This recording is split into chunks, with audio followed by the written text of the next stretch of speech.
Attention, এই বাংকারটা ঘেরা রয়েছে একটা 2000 ফিটের বিশাল গ্রানাইট পাথর দিয়ে। হ্যাঁ, ঠিকই শুনছো। এবং এটা এখনো পর্যন্ত মানব প্রজাতির বানানো সব থেকে সুরক্ষিত বাংকার।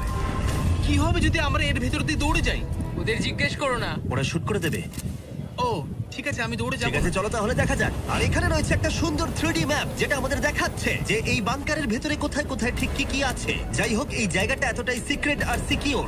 এই ক্যামেরা লেন্স ক্যাপটা লাগিয়ে নাও। ঠিক আছে, আমি লিগ্যালি এগুলো দেখানোর কোনো অনুমতি পাবো না।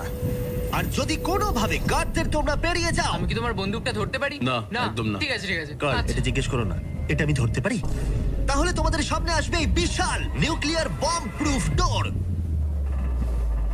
এমনকি এটা আটকে দিতে পারবে মানব ইতিহাসের সব থেকে ভয়ঙ্কর বমকেও। ও, এখানে দুটো দরজা আছে। আর যদি এটা কোনোভাবে যথেষ্ট না হয়, তাহলে আরেকটা দরজা অন্য দিকেতেও আছে। যদি কেউ ওপর থেকে বোম ফেলে দেয় আর আমরা এখানে থাকি, তাহলে কি